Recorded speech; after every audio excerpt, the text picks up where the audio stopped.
the Marsh. Like, look at the damage, man. I think we're actually winning already, right? Man, like, look at the damage. Oh my god, the Fabled Passage, which means even more damage when we add. Yeah, I think they are dead on this turn. And this is kinda amazing. Like, look at this stuff.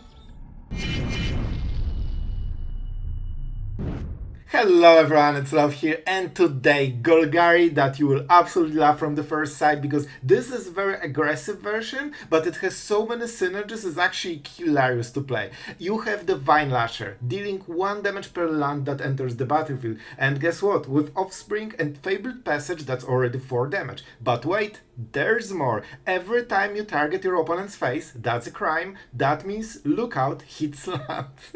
They enter the battlefield, triggering more Vine Lashers, and if you hit Fabled Passage, it's twice the damage, and at some point you have enough mana for all those expensive plays like Virtue, Nissa, or just Cruelty and Geek's Command. A lot of them can target, so you keep triggering crimes over and over, and with enough removal that you have in this deck, you can absolutely stay alive and just keep trading against everything. So the deck is very fun, very aggressive, and don't forget, you have 4 cottage, so when you finally get this 12 lands and it's endgame, you just activate all of the cottages, activate your whole board, and swing all. And this is so much damage, your opponent probably is dead. So, really fun Golgari version. This one is taken from MTGO League, and I think it ranked as the 3rd deck.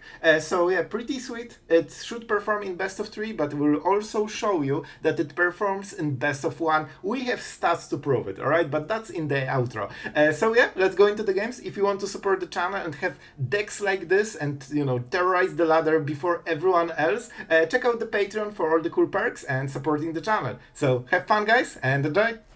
It could be Bandit's talent. I'm not sure if it is, but we don't want to risk. So I think we go Edict. Oh my god. It's you. It's you. So they will play the bat on the next turn. They will get what? Vine Lasher or Lord Skitter? Probably Lord Skitter. I still think we go for the Edict. Oh my god, the flashbacks of all the cards taken by every bot in my history of Magic. Oh, the pain. But you know what, I still prefer this over Mono Red Swift Spear on turn 1. At least we actually get to make a, you know, a cool gameplay. Lord Skitter indeed. Listen, we are going for the... Oh, they have Lord Skitter as well. Alright, so bit. I mean, we need to do some magic, man. Like, we are not in a good spot. Against Lord Skitter, this will be extremely hard. If not this card, I think we would be absolutely fine. But against this, before we kill it, it will make like 5 extra creatures. So it's basically a 3 mana 8/8 at this point. And that's a good stat line. Maybe you can start trading against those rats. Alright, so the gameplay. Offspring this on this turn. Then go Lookout, play the land, target the face, and get the trigger. Right? That's not bad plan. We could also Investigator, but I think we need those lands. Man, this will be so hard to win. Alright. So they will kill Vine Lasher with a cut down and leave this one because it cannot block literally anything. And we are getting 5 damage on this turn already. If that's a go for the throat, I think we lose. If that's a land, I think there is a chance we win. Yep, go for it, champion. This is an extremely tempo-oriented game, and if not this bad, I would be the one with Lord Skitter. This is unfair. This is unjust. All right, so we take the damage for the turn. And I'm fighting against myself to not play a land as the first thing. Alright, let's get the extra mana, shall we? Thank you, little froggy. Oh no, they have removal. Alright, but we got the trigger, and we got the crime, so we are at least guaranteed some value. Oh, you did it too late, my friend. I'm pretty sure there was a moment when they could get the value, but they didn't, I nearly missed it. Damage doesn't matter. The fact that he had the perfect draw, like no questions asked. This is the perfect draw. 1 random card. Maybe if he whiffs for the future, there is a chance. And do I want to target? You know what? He plays edicts, but they go around tokens. I think we have to play like this to mitigate the most damage, because I'm nearly dead already. So we can make 2 creatures on this turn. It's not a bad deal. We can also go Investigator. Not a removal. So if we play Investigator, what happens? We trade against Lord Skitter, and we get 4 damage. And this is a trade, so we don't get the good value. If we play Lookout into Dreadknight, then we can block 2 of them. I don't think we'll win like this, but I will try. Logically speaking, this is the best play. Because we need to mitigate the most instances of creatures we can. And if he draws removal, he will win. Like, we don't have a play against it. What? Why wouldn't you play it on the last turn? Were they expecting a sweeper? By the way, if we draw a sweeper, we win instantly, because Geek's Command kills literally everything on his side of the board and nothing on our... So Geek's Command draw wins the game instantly. And we go like this and like this. See, we are starting to get some value. We got rid of the Lord Skitter that created insane advantage for our opponent.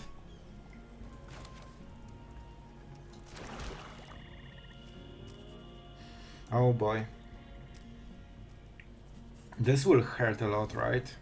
We need to complete once, so 3 damage. I don't think we can afford it, man. I think... Oh, I mean, let's start with this one, if we have to do it anyway. Double Dreadknight? It's something, right? The Lookout has reach, so that's a big deal. Listen, like, we are kinda doing something. They cannot really attack us except the creature, which is really bad. That also means 2 cards a turn. So I think we have to double block the creature, because the value he's getting is incredibly insane. So that's a very smart attack by him. So the first option is to block like this for the value. We allow another draw then. Or we can double block here and take 3 damage, preventing the value from the next turns. So this is the second way to block this. And we go for the... Yeah, we have to go for this one. So they will always get some value, unfortunately. Is that better? 3 damage, but we get rid of the Preacher. And we lose everything. No? He will get the cards, and we need to cross our fingers that he doesn't get the good ones. Sorry, bro. It took a while, but that was really important decision. He has no removal, so that's something. This way we keep our board, that's the important... Oh my god, we would get absolutely destroyed if we went for, you know, the other option. This card's a card. I think it has to be Nissa. I know she's amazing, but it's just not good enough. Alright, this is interesting. You know what? I think with this we can win. Do we have enough? Man, and I predicted it by removing a 7. Man, I'm so good. I didn't even know I'm so good, you know? You know, just by randomly hitting cards that win me the game. And let's go Preacher. Planeswalker. Man, so good at Magic. So good. I didn't even think about this card, to be absolutely honest. We take the Cottage because it can target stuff. Delay, nothing more. It looks better, doesn't it? And we can start attacking, because those are double flyers, so we can only block one of them. And Racing Lethal is the way that we can maybe get some value. They should absolutely not block. They probably get more by attacking with the bat as long as possible. But I guess they cannot attack. Alright, I need them to whiff. Please, this one time, whiff fully. Draw 2 lands like a decent person and not do anything. Alright, they highlighted? No way. They got 2 cards in one! I tell you, man, this is absolute insanity. Alright, Fabled Passage. We need to start attacking with Cottage. So, the play. We need to attack them. And what do we discard? This actually matters. Preacher.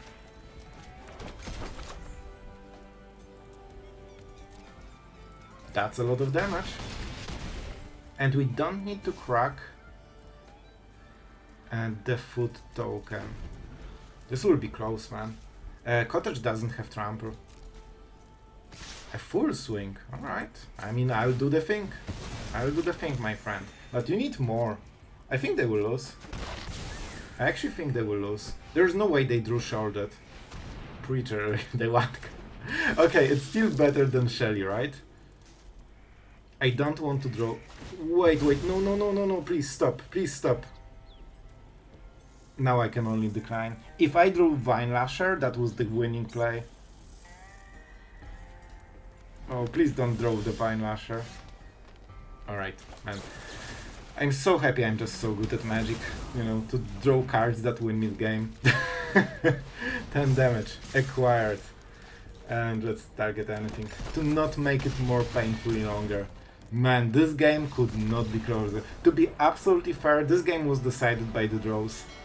If I didn't draw a removal or necropsy, I would lose this. Alright, we're going first. We have removal, we have the absolute, you know, Medlat Lizard, so I'll take it. I'll take it. How do we want to play it? Do I want to start with the Lizard and start getting the damage out? It looks nice. It looks nice. Alright, let's actually go very aggressively. I think there's a valid choice to just go for a 3-drop, but this is extra 2 damage, and we can start attacking. So if our opponent has any kind of slower draw, we can absolutely punish it super hard. I will probably keep the cut down for lookouts. I think that's what we do. But yeah, having 2 Vine Lashers could be really good, so hard to say, hard to say. However, we're getting some decent value. And we are not attacking. This is not a Warden or anything like it, so we can kinda ignore the Inspector, and we also, you know, have a blocker. It's still something. The problem is that we need to set up the Lookout and then go crazy. Don't forget we can use Demolition Field to, you know, get additional land per turn. And that means more damage from the Vine Lasher. We have a long way to go. But I think we could do some magic. I'm still not sure if I should go for the Offspring and just go, you know, way slower. Huh. Alright. So on the next turn it has to be the Lookout. And they cannot remove it. If they go for the cut down, I just cast it as a 3 mana drop, you know, 3 drop basically. Which is okay. It's interesting that they went with this decision. And there is a chance they will try to flip it, which might be a huge problem. I will play Demolition Field, because I really need this 3-drop. Do I want to show the new card? Not really. We want to keep them guessing. And you can see that the damage is stacking still. So let's go for this one. We have 2 blockers, so they should... Like, I cannot allow them to flip Gobakan, at least not now. Like, it's too early and it's too powerful. Oh, they have red. I didn't expect red mana. So maybe they have Helix. They might also just play Recruiter, right? It definitely feels like a Recruiter deck.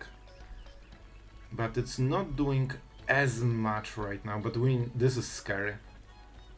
So we can get 2 lands per turn right now. We can play the Cottage, that hits the Vine Lasher, it targets this, triggers the crime, and then we can use Cut Down. Oh boy. Alright. That explains the cut down. They really don't want to sit.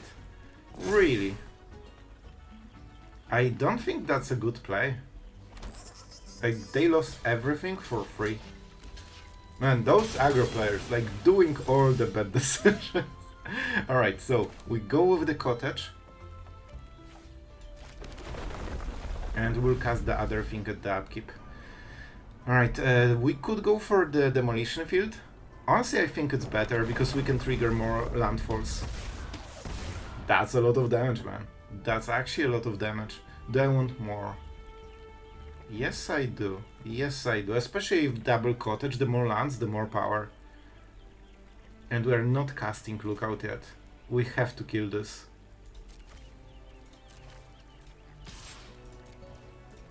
Of course, they cannot block here. I have a huge hesitation if they have a protection spell.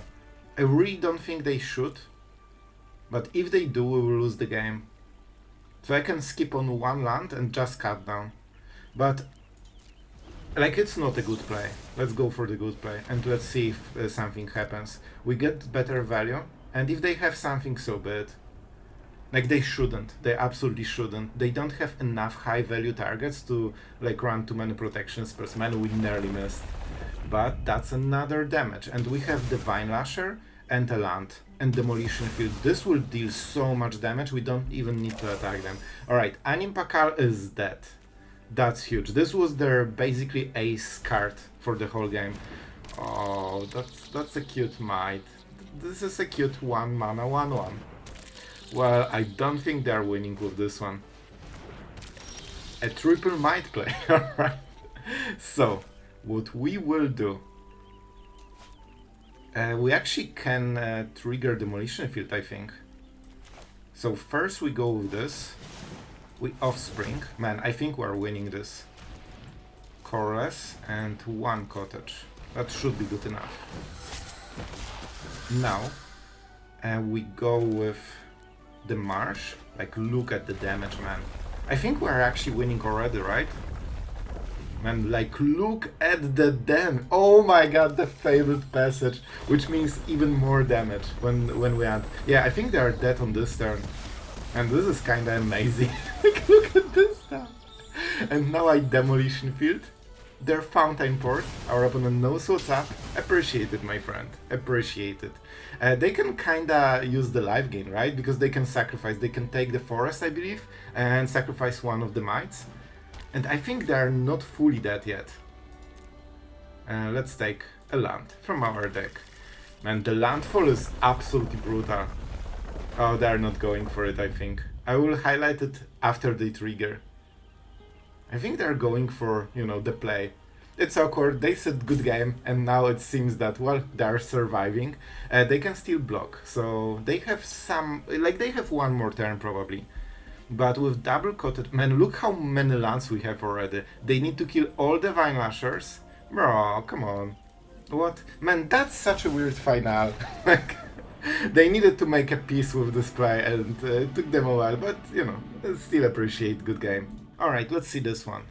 We will probably... Okay, so I think... Let's see the matchup. I don't know how we will play, to be honest. Vine Lasher... No, I will go for more value. Let's go for black. We need double black for Aclazotz. I mean, it shouldn't matter, we get the Fabled Passage. Alright, Golgari. So we will be fighting for value. And listen, I will go like this and I will get batted, alright? That's my game plan. I want to be hit by a absolutely bat of doom and misery. Oh, it's just a talent, sure. Okay, so the play. The play is double Vine Lasher. Definitely a hard card to answer, 1 for 1. If they are playing the talent, they probably want to play a 3-drop right now. That will die to go for the throat, and then we crack the passage and get some extra damage. Then we are on our way to Aclazotz or Nissa, and I mean, we go from there. Level 2, alright. Double black mana for a creature, Bronco. Alright, so it will get the wording, not amazing. However, you know what is amazing? This draw. This is insanely good, man. Oh my god, we are popping off. Like, look at this. We are getting so much damage on this turn. And we have double green. We have Nissa, so I think we'll go for a forest here. Here it comes, the absolute mad damage. And it's just starting. Because... oh, all this excitement for nothing. Alright, let's kill this. Forgot it's a 3-3. Of course it is a 3-3. Alright, still, we got some decent damage, but not as exciting. Like, casting Dreadknight is really huge here. Fortunately, we have cut down, so every 2-2 that is coming, you know, on the battlefield will die. Hopefully they won't play the Hydra, which is extremely good with the talent here. And Vigilance. Yeah, the Hydra is probably something I don't want to see. Alright. Scary. When I win, I would laugh if they went for a discard. you know about the rating. Sacrifices a creature. There's no way they have a cut down. Right? Sacrifices must be Right? Right? There's no way they have a cut down. Oh my god, so good at Magic. Oh, absolutely amazing. However, we are also pretty good.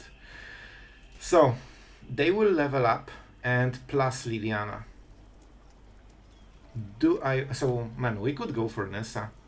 Nissa is actually really good here. On the next turn, right? Because they level up, they plus Liliana, and then we play Nissa, -1. And, yeah. It's a little bit scared. They will have removal, probably. The only difference is that Nissa will stay against removal, so maybe that was a valid reason to go for it. An Exile effect. So what can we go for? Unfortunately, Nissa will stay. Liliana. We need to go double completion, and I'm happy we went for a forest. This might be our one chance. Like, I mean, they have Raska in the hand, probably.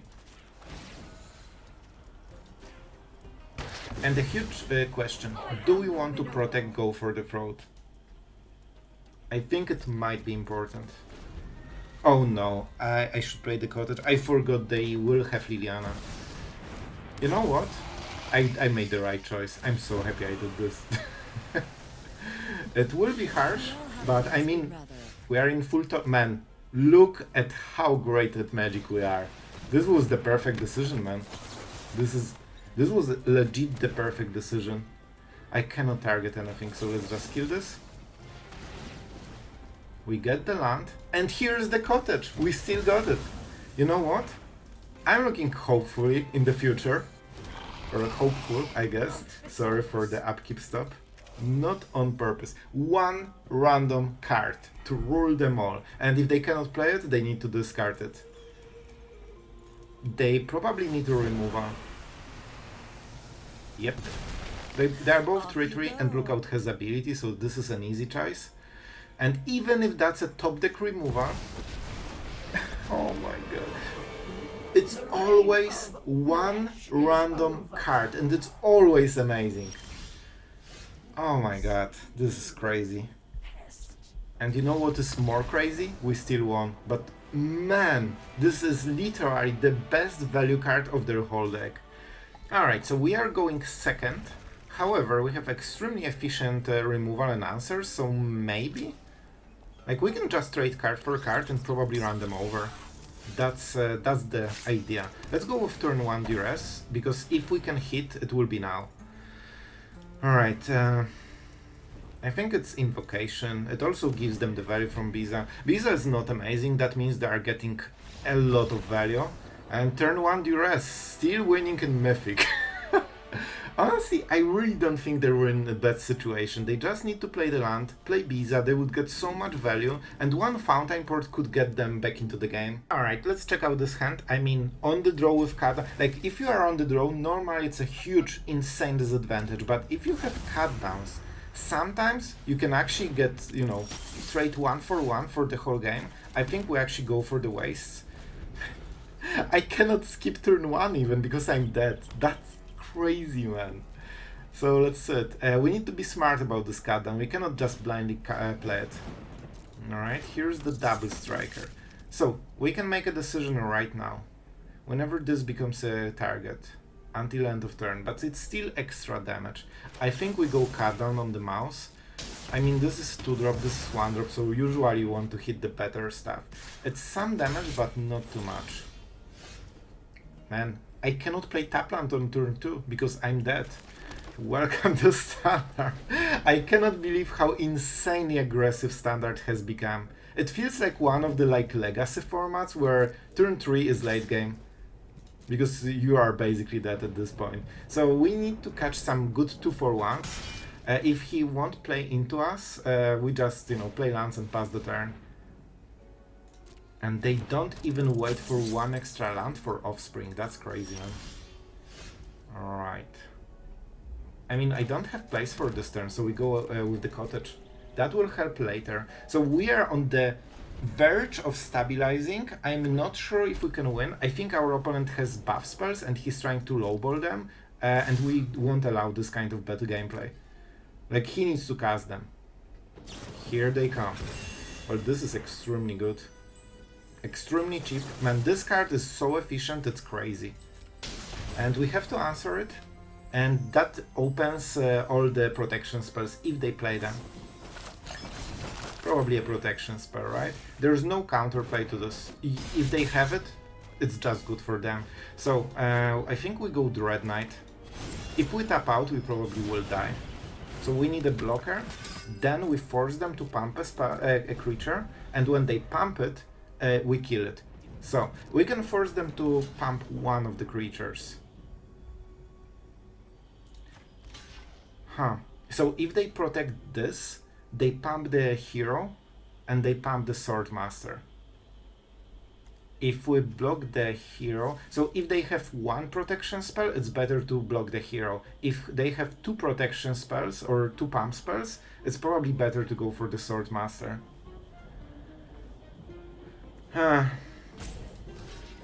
I think it's better. They have 3 creatures, so if they target Swordmaster, it's basically +2/+2, so like a slick shot. This way they target hero. And thoughts and prayers that they didn't draw more.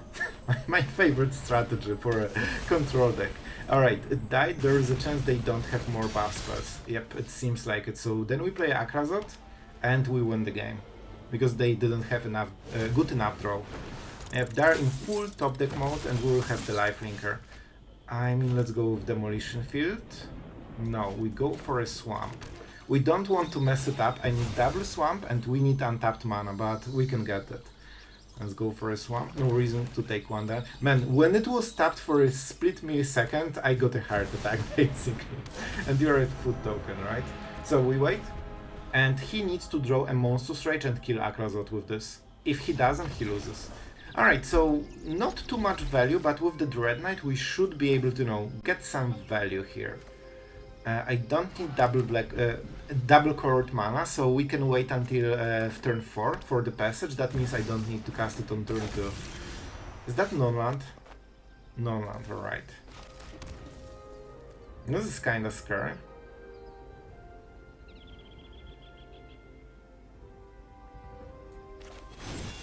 Alright. Let's go like this. I want to get some free value. Tiny Bones is a big problem. This will be very annoying card for a very long time. Alright, we are both drawing, so I kinda like this part. So we basically are trading cards, we are developing, we both want to play the game. Is that the Duress turn? It's sad that we don't have lookouts. Like, we would really love them. Let's play this, maybe we can hit it. Alright, this is against Tiny Bones. What is the 3-drop that we might fear? Not Bat, not Glissa, not anything like this. Talent. Talent is actually something we might not enjoy. If I had Lookout, I would play differently. This is a good card. But I think Virtue is still way more scary. If they go for the Viper, we should be able to kill it.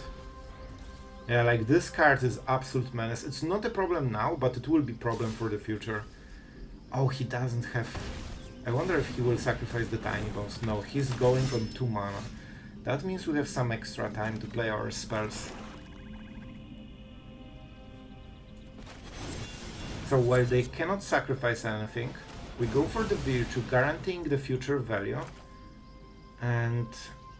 yep, we go Dreadknight. We need to leverage our mana advantage, because while they have low mana, they have way higher value. I guess with Virtue, maybe we can go into the late game, but it will be very scary. I think they didn't draw a land and want to trade the Dreadknight, so they cast it now. And that's why we are not allowing it. Most players will play a land if they can. See? And we force them to sacrifice it anyway because they are so desperate to draw a land. They missed it, and that means they are falling off so hard they will lose the game. Unfortunate for our opponent. Unfortunate. This could be a very cool game. I really thought that they would draw a land. Man, they drew 2 lands in 14 cards. Happens to the best of us. Alright guys, so this was a pretty crazy day on the arena for me, like the draws from me and my opponents were just all over the place and it was just pure chaos, the chaos with some bats on the battlefield, alright? That's the story of today. But first, before we go into the deck and talk about all the cool interactions, I want to say a huge thank you, as always, to our amazing patrons that allow content like this to be made and just for the channel to be the best version it can be. So thank you guys for this. And yeah, this one is, I'll be honest, I'm really happy to see Lookout used more and more because this is the type of cards that should be meta. Not Swift Spear, not all those red mouses, Monstrous Rage. This is the meta deck that we deserve basically. And Lookout is an extremely powerful card. The only downside is that you want something to trigger the crime for 0 mana. That's the best case. Waiting until turn 4, especially on the draw, sometimes hurts. You have seen that sometimes I wanted to wait this one turn for a cut down or duress. By the way, this is the reason you have so many 1 mana spells just to target with Lookout on the battlefield. And yeah, the difference between doing it on turn 4 and turn 5 is huge. So you really want to start those triggers because the more mana you have earlier, the more plays you can make, especially if cards like Cruelty of Geeks, like this can alone give you 12 mana of plays. You play this on chapter 2, you take Nissa, you play Nissa, so this is already 12 mana of value. So the deck, while being very low to the ground and super aggressive, has surprising amounts of value with Dreadknights, all those 5-drops with Geeks command. You can get 2 creatures while also trading against the board, and you have a lot of hidden power basically in the deck. And yeah, I really enjoyed this deck list. I think it's cool, especially Fabled Passage and Demolition Field. Man, those cards add so much to the double Vine Asher. Something I'm not super great yet is deciding when to offspring and when not. I think in today's games I did pretty decently, but this is a hard choice. You need to really evaluate when the game will end. Is that turn 4 or 5, or this is turn 7 or 8? And that will depend if you are fighting for the value or just sacrificing the value for the extra tempo. I usually really like to offspring this because double triggers just deal so much damage and basically it's very hard to remove. Like if you play it for a 1 mana, they just go for the throat or cut down.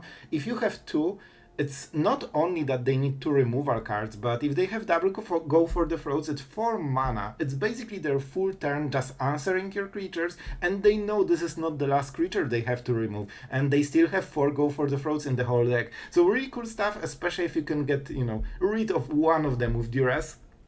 And with the Dreadknight you can kinda go, infinite in the long game. Dreadknight is super slow for current meta.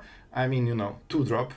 2-drop is too slow for current meta. However, the rest of the shell is quick enough that I think it really has some merit here. Especially with all the free lands, you usually just want to keep playing stuff and keep playing stuff. Aclazotz is something you really need at some point. We only play 1 shorted, 1 Aclazotz, so our life gain is pretty low, and 1 virtue. This is basically all of our life gain. So you really need to be careful about your lives total, especially things like Cruelty. Don't forget the chapter 2 costs 3 life, so it's not free, and yeah, you just need to handle it. The fun part is that you have a lot of one-offs here, so while the core of the decks is super consistent with like a lot of removal spells for Vine Lashers, for Dreadknights, and for Lookout, so this is the part of the deck that is super solid, but the rest is one-off. So with Cruelty of Geeks you can tutor for this one perfect card, and I have to say that Necropsy performed perfectly today. This card is something. I wish we have seen more, Golgari decks just using it to full extent, especially against like Boros things. When you kill Forge with this and Caretaker's Talent,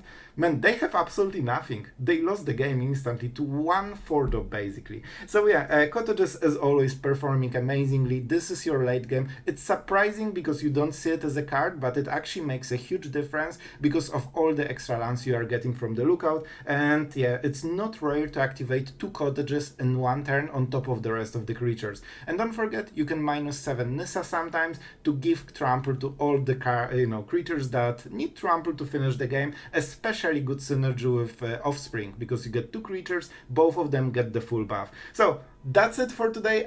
Oh right, you wanted the stats. I think we went 58% win rate. I think it was 7-5. You see the stats on the screen. So we have proven that we can actually beat Standard right now in Mythic with this deck in best of one, and yeah, I'm really happy. I'm every time happy when I can, you know, see Golgari performing, one of my favorite decks, even if my opponent is playing it. So yeah, that's it for today. I hope you enjoyed, and see you guys tomorrow.